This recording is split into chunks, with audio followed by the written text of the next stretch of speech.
All right, welcome back to this next episode number 2 of Talkin Shop. I'm joined again by our collaborator, Flemming Klausen. So thank you again for joining us for this next episode of this series. It's been a while since the first one, but hopefully we could have an engaging conversation that reminds people of this concept of talking shop and being a little bit less formal. Before we get into it, just a quick bit of housekeeping. If you don't know more about us, our website is there for you, nfcp.info. We also have a LinkedIn page where you'll see all of our content. I am your host for today and founder of NFCP, Louis Vargas, and whatever you hear today is just for informational purposes only. So please, if you have specific questions to anything you're working on within your institution, please raise that internally. What we're discussing today, again, is personal, and we're just talking about stuff around the industry that is of interest to us at this given point in time. So with that said, happy holidays, everyone. And Flemming, thanks again for joining us. Thank you. Glad you want to see me again. I have not scared you away. No. And I wish we were in person again, but we gotta make do with what we have. So we're virtual today, but hopefully I get to see you again soon after the New Year's and you return from your nice holiday. But Thank you. let's just get right into it. So I wanted to talk to you again because we have a lot of interesting conversations, both verbally and virtually. So this episode is kind of inspired from a text conversation we were having, and it was about breaking down the silos in compliance teams.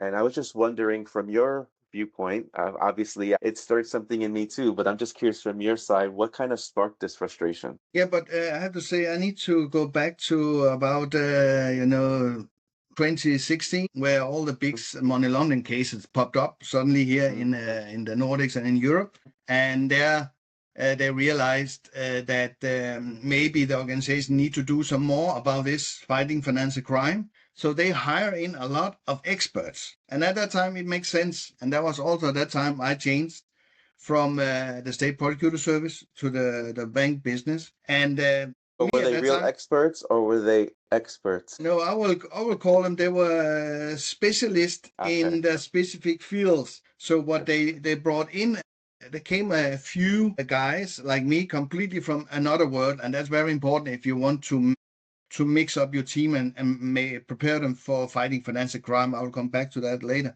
But at that time, they brought us in, and it makes sense at that time. There was a lot of, you can call it housekeeping, messy stuff that had to be solved, and nobody really had the competences for that in the financial industry because that had not been their focus, and that makes sense. It's not their basic focus. It's not fighting Okay. financial crime. It's to earn money on bank business. So that makes sense. So they brought us in, and now you can see over time they realized, that's my perspective, we need to be aware about that, is that now they realized that the fines is not so severe, the consequences and the sanctions are not so heavily that we cannot just pay them out. So what can we do to increase our cost again, because we need to be sure that the top management have not been changed at all in this period.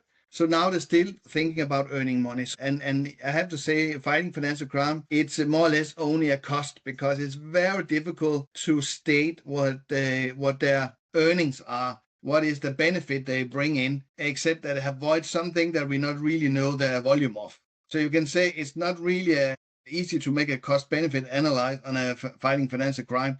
Today they have realized it's not so important. So now they are fading the experts out. That's how I see it. And bring in competences that's more alike supervisors, so they can handle the bare minimum of expectation. By that, lower the cost and earn more. That's how I see it. So you can say, so that's why we see a lot of changes. I don't say, and we have to be aware, I don't say that the people get in are the wrong people. I just say that it's very important to have a diverse competences in your teams, regardless if it's KYC, it's screening, it's TM, it's MLO, whatever. And because what we see now is that the KYC is more or less a tick box, or they make it digital, so nobody really review it anymore. Everybody know that I found AI fantastic, but without a control from an expert, it's completely. Mhm.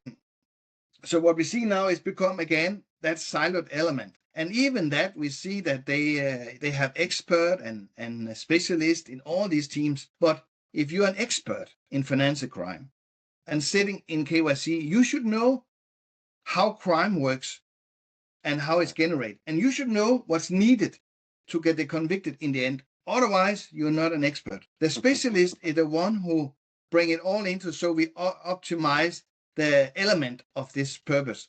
Generalists, we need them all over. And of course, they are more, exposed for losing their job towards AI. But we need a lot of them. We need a lot of people to make the interviews and so on. So it's not because I want people to get off. I just say we can of course streamline our processes better with AI, but we cannot get rid of specialists and definitely not the experts. And you can see, but the business is very strong, and they have lobbyism, very strong lobbyism. So you can say, you see, they provide reports who say that all this SAR and STR don't really go anywhere. Maybe there's one or two convictions per year, and we bring in millions of reports, but nobody looks at the quality of it. Nobody. And I have to say, I have been on both sides and have seen a lot of these reports on both sides, and I have to say the most of them are useless. And that is, it's not because they don't do a good job. I have to say that it's not because they don't do a good job. It's just because they don't know the purpose of it. It's not just to please the authorities to give these reports. It's to fight financial crime. The setup in, for example, in compliance or financial crime internal audit, exactly the same. It's not to please the bare minimum that the supervisor wants to accept. It is to fight financial crime. The supervisor, they are not really good either. And you can see is the investigation teams in the, for some state political service, are they good enough? No, because they have a huge bunch of cases they have to fix, and they are not into this. So what we see here is that the authority is lacking of experts and competences, but they go one direction. And the business, of course, is more or less how it works, genetic. They follow that stream, so they can just adjust to that. But the purpose, that was the purpose of the law. It was purpose of the setup, is to fight financial crime, and we don't do it. The most interesting part of this, you can just interrupt me, Louis, but the most important part is that the new final global report is that financial crime is the biggest, most severe, most impact crime ever. It has beaten IPR, it has beaten a drug, it has beaten human trafficking. It is the most severe. The funny part is nobody really knows how big it is. But now what they can say is the biggest. On the few cases they have, couldn't you imagine how much we don't take care of in this society? Because it's like, you see some companies, when it go good, they earn a lot of money. There's no control of any cost or misuse of whatever. It just go, we have money left. It just go, and the money disappearing. But when we one day face that it go not as well financially, I think we will be happy if we have solved the most of the fight of financial crime. We cannot get rid of it completely, but we can at least control it to a certain level. But to do it to please the supervisors or to please the state prosecutor service in the investigation and so on, that is completely a wrong attitude. And that's why we also see now there is no need for real experts. There's no need for real specialists anymore, because there is a very streamlined process. And now the idea is to bring in AI. And all of us who have worked with AI, we know that AI really sometimes creates something completely crappy outcome. And it's completely wrong. And if there is nobody who sit and assess it as an expert, we will really be in deep problems, because that will be used as as the truth to the next case and so on, and it just escalating. You said a lot so far, and I just want to unpack a bit of it because you've thrown a lot out there. I'm not sure if everybody caught that, but let's kind of maybe start from the beginning. When did you start noticing this becoming a problem?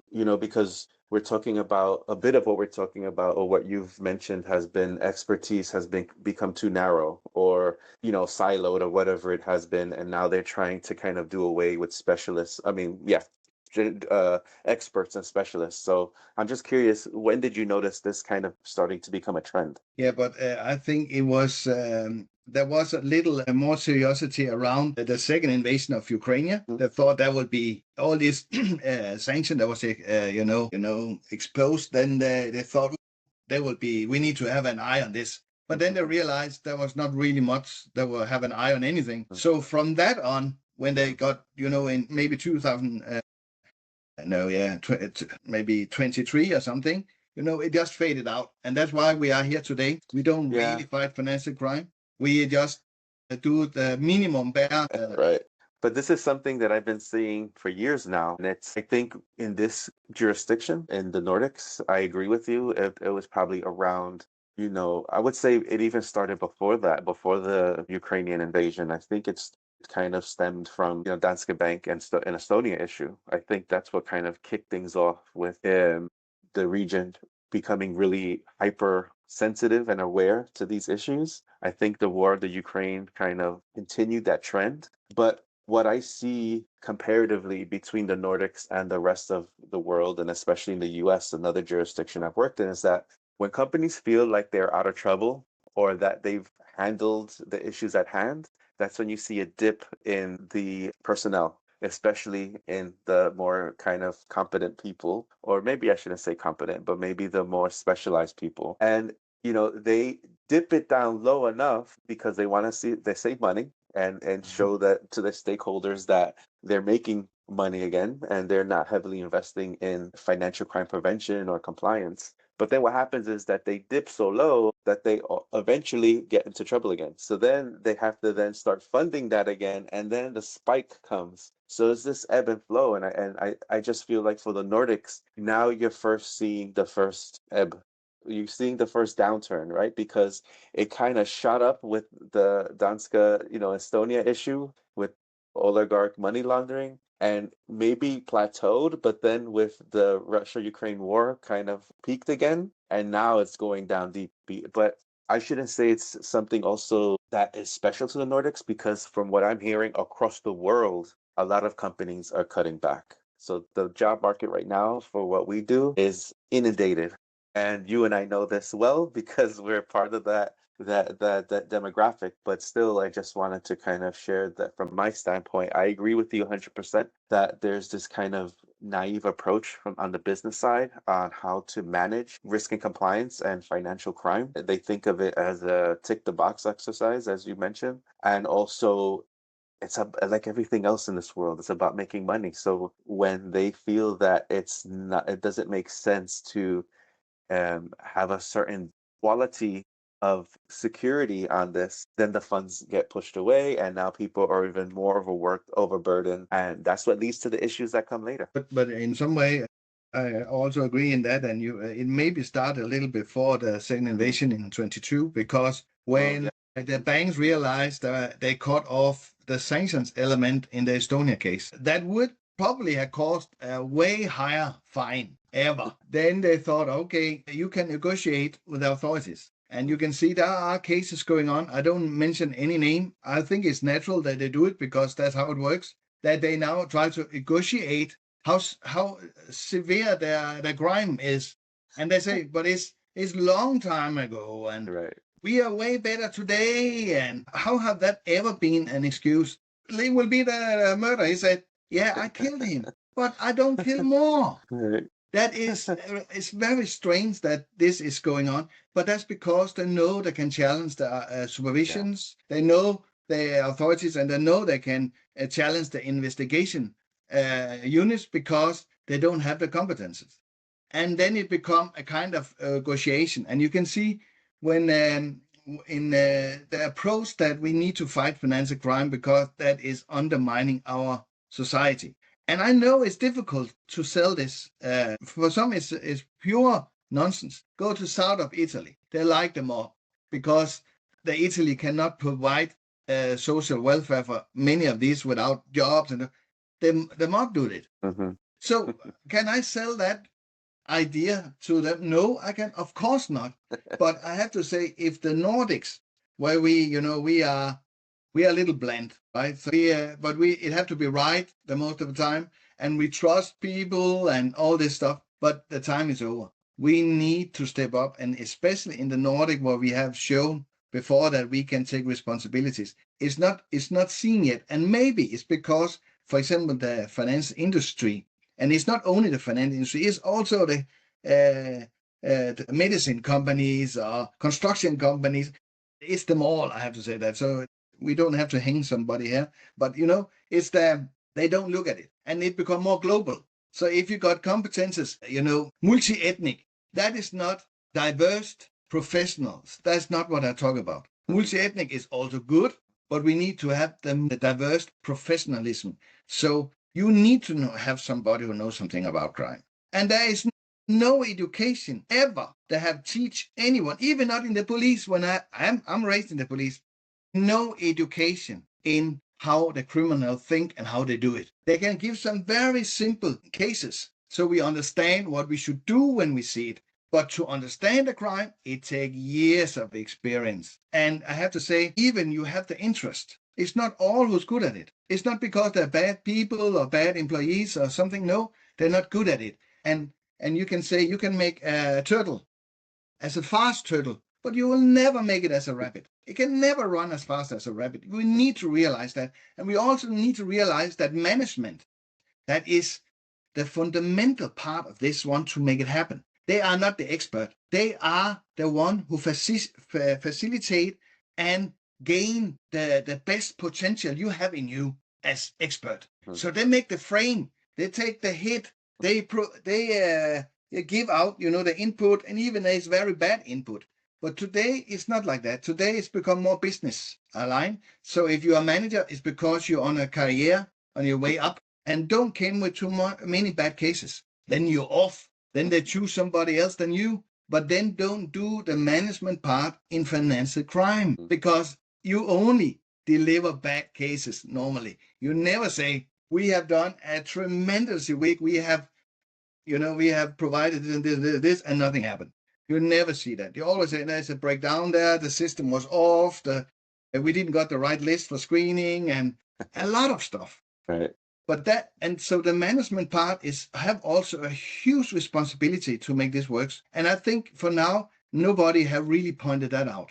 They don't dare, because they want a job, right? I also sometimes say, okay, I want a job, so I need to be light, and I have to, in Danish we call it a half-meter long brown tongue from bottom to top. But they don't work in financial crime. We need to be honest. We need to respect each other.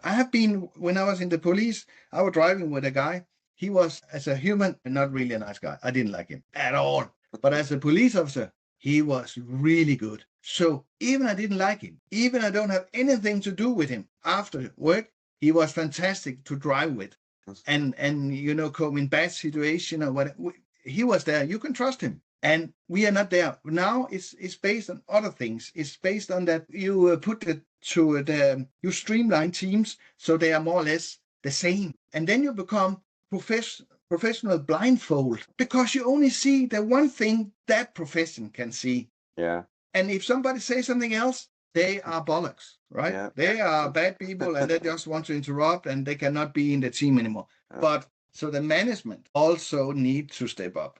And if the management don't step up, we will never get this team that combine all elements of specialists and experts. So we really can fight financial crime, because that is the purpose. It's nothing else. I want to touch on two things you said there. So one, I've spoke to, right now looking for work, I've spoke to a lot of different companies, especially some of the consulting companies. And they're like, most people, not all, they're like, oh, you have really good experience, but you only do sanctions. And I'm like, well, yeah, most of my experience is in sanctions, I would say, but my skills are transferable. They're like, no, but you're a sanctions guy, and we can't have a specialist because we just can't make money off of a specialist. We need a generalist. We need somebody who does everything. And I said, okay, but it's funny because earlier in my career, I was told, don't be a jack of all trades, only do one thing. Now that still don't do one thing, but I focused on sanctions. Now that's seen negatively, at least so far in this, in this region. So it's like, man, like,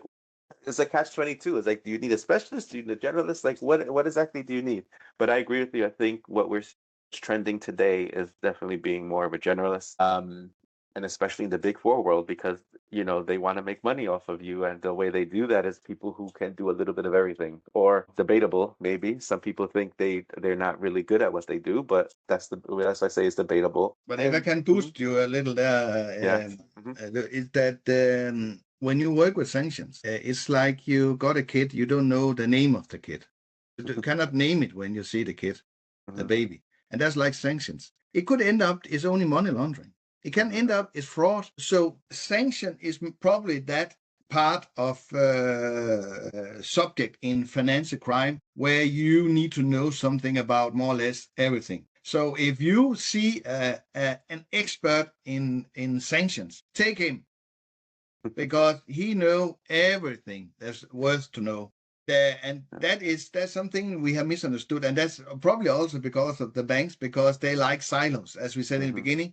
There is the KYC, but in KYC, the highest expertise have to be, because they need to know what's needed, right? They cannot only just to collect data. No, they are the one who have the best knowledge about financial crime. They should be in KYC. So, and they cannot operate. So if they make data, they need to know what does fraud need, what does, for example, the sanction people need, and so on. So if you don't know it, you are not an expert. So I have to say, what we see now is that we're going a little backwards. So in the financial crime compliance, we go back to lawyers. Nothing wrong with lawyers. We need lawyers in all part of our organization, but only lawyers. Then we got professional blindfold, because that's not diversity. And we see it also in the financial crime internal audit. They are not so keen to get rid of all the bookkeepers when they have to research and review financial crime, the efforts. So we are not there. We don't understand it. But I want to also understand that there is a very strong culture in all these subjects. They have very strong organization behind them. For example, people from like me and you, there is no big, powerful organization behind us, because we are something of it all, right? Who should represent us if we don't come here? Nobody, because we are everything. So. And it is not difficult to learn the regulation, what we're acting against. It's not difficult. Trust me, you can do it over a weekend. And also the bookkeeping. It's not so much the bookkeeping, but you need to know to see in the bookkeeping. I have had, I was educating this stuff when I was in the State Prosecutor Service to see where, if there is some number towards each other, where is there something you need to do investigation in. And you know what? It was not all bookkeepers who's passed that test. So I'll just return to what I said. Professional diversity in all teams, that is needed if we really want to fight financial crime. If we don't want, let's go the direction we're seeing now. But I think my forecast for the coming years that we will see more AI investments, but one day it will collapse, because we have no clue what we're doing. No clue. And everybody who can go into this, I think the serious AI solution, they say it have to be reviewed, and there's have to be something expert going, always have an eye on it. And so I think they are the most professional AI solution you can get, if they recognize that part, because that's very important. Yeah, I mean, it's true. AI is not the silver bullet. That's something that, I've said a lot. It's basically going to be a tool to help us hopefully recognize patterns, gather information so we can make a more educated decision. But as far as making decisions, I would not trust it yet. Maybe for the more kind of mundane things like first level screening, where there are clear patterns that you could identify and train the system to make decisions on, that's fine. But once you start getting into the second level decisions, third level decisions, there's no way, because there's too much gray area. There's too much interpretation. And though AI is getting really smart, I wouldn't trust it making those judgment calls. So who knows, further down the road, maybe, but I don't think we're there yet. And it's going to take a lot of time and patience to really train these systems to do the things we want them to do. And I don't think people realize that. They just think they're going to flick the switch on and AI is going to start running away with it. But you have to train it. You have to have the oversight that like you mentioned, have specialists there to ensure it's doing what it's intended to do. So yeah, a lot of work to be done there. But also, And AI is also feeded with fake data. yeah. Because what they do, they put a lot of fake data out in space. So, we spend a lot of money and resources to validate everything. And by that, they make this order. And that is to the financial crimes benefit. When you get a result, an outcome from an AI and don't know really how to set it up, and then you see, oh, don't go in that region or go in that region instead of, and then you say, okay, we cannot make transaction there, but there, and then you already make a mistake because it was opposite. So I have to say, there is a lot of stuff we have not taken into account, but for now, the business is going to the cost benefit part, and it is lower cost, higher earnings. And of course, that is part of business, but we need to understand that the finance institution is part of our defense towards financial crime. And they have a huge responsibility. They have a huge responsibility also in that we can owe houses and everything else in our life to have a job and everything, and also get a social benefit if we need to get that. And so the banks have a crucial part of being a society, a modern society. So they cannot say that they don't want to do it. They need to do the absolute best to fight financial crime, because that is also something that we have to expect from them. But of course, if there's supervisor authorities and prosecutor service, local police cannot find out, then we open a door, because humans are like this. I like humans because our bias is completely messed up. We think we're so smart, but we're not. So we always go after the easiest way. Even it can be a wrong way, it can be an illegal way, easiest way.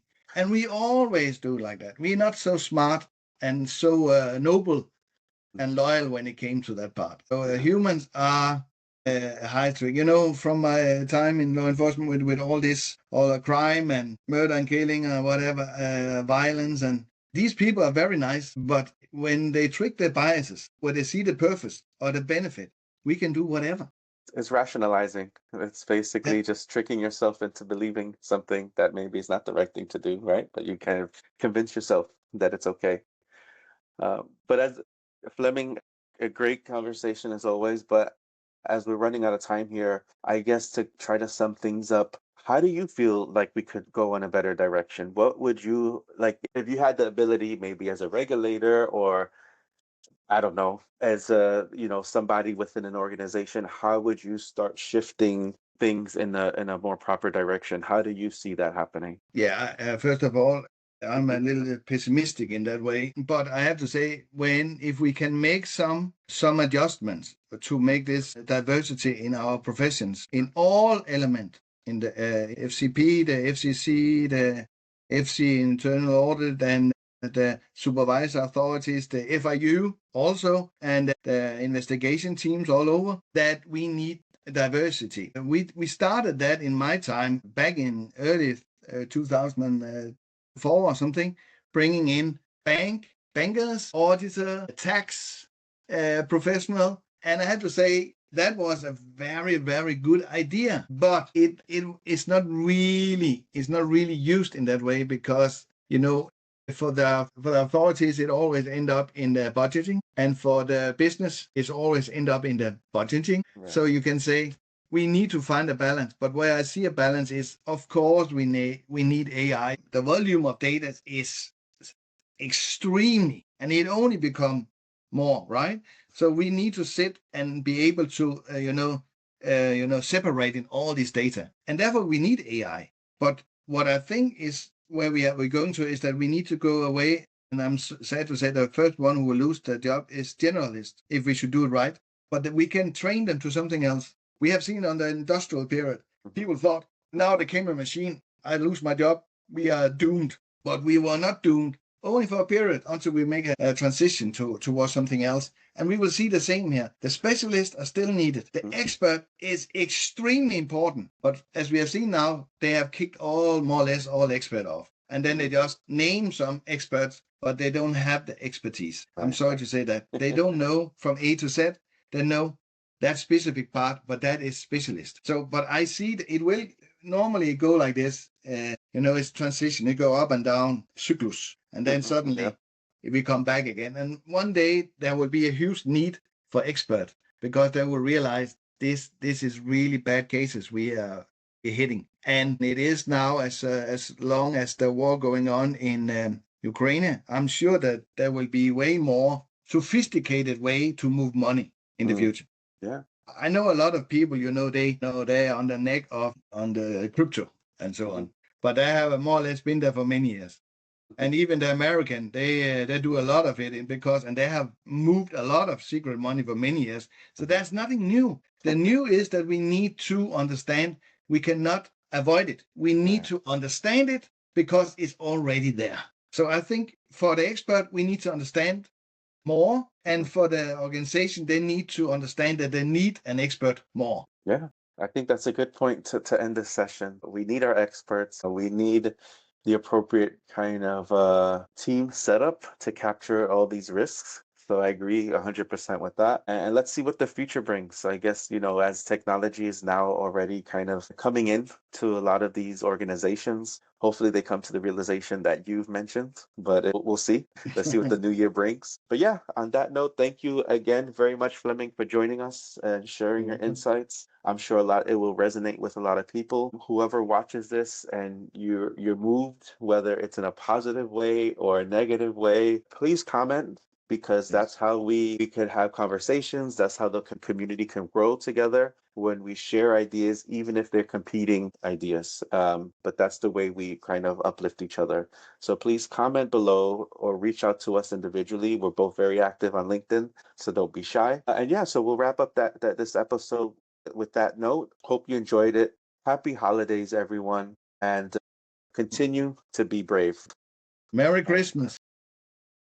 Take care, everyone. Nice seeing you again, Flemming. Take care. Bye-bye. Bye. Bye.